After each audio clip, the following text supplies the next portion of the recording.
antara amalan yang iblis takut ada 3 amalan tau. Iblis akan cuba gagalkan kita untuk buat 3 amalan.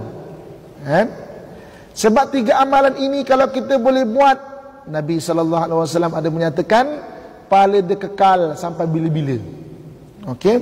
Yang pertamanya, iblis akan berusaha untuk jadikan kita tak dapat nak didik anak kita menjadi anak soleh. Supaya kalaulah kita dah tak ada nanti, anak tu tak ingat kat kita, tak doa dekat kita. Tak ingat kat kita, tak doa dekat kita. Dalam kubur ada 2 jenis kubur. Satu, kubur yang bercahaya dan juga kubur yang gembira ahlinya. Satu yang gelap dan sunyi. Kubur apakah yang bercahaya dan gembira ahlinya? Iaitu kubur yang terus didoakan oleh anak-anak dan keturunannya. Gembira dia, pahala tetap sampai. Berseri-seri kubur itu, gembira ahlinya.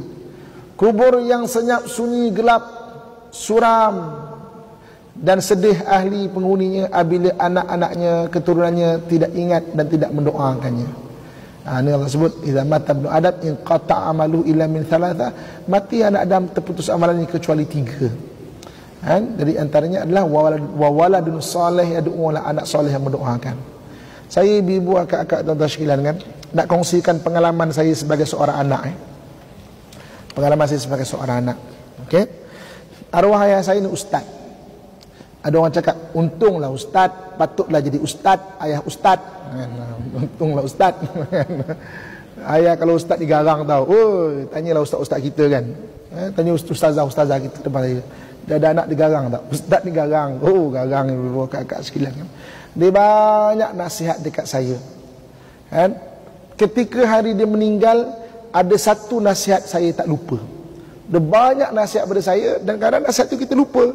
Tapi ada satu nasihat yang saya tak lupa. Kan? Ini saya nak kongsikan pengalaman saya sebagai seorang anak. Satu hari dia ambil tangan saya, kan? Dia ajak saya duduk, dia pandang mata saya.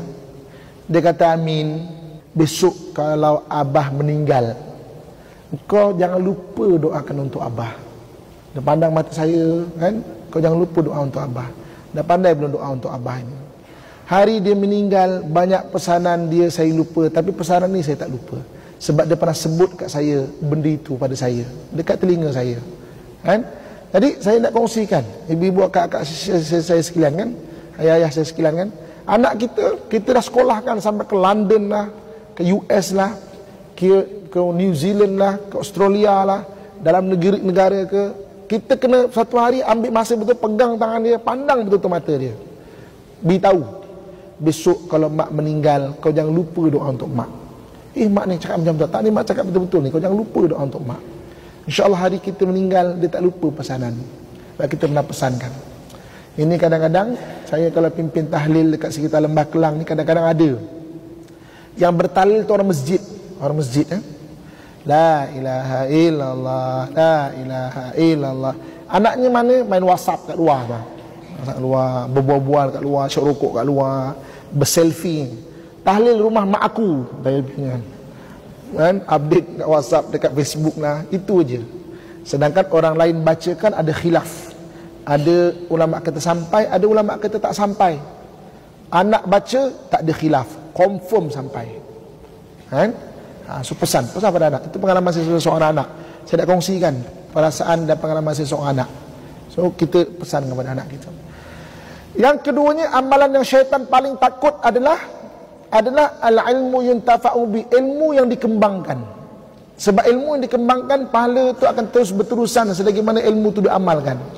Sebab tu hari ini kita ada ilmu, ibu-ibu, kakak sekalian kan, sampaikan. Ada Facebook, panjang-panjangkan.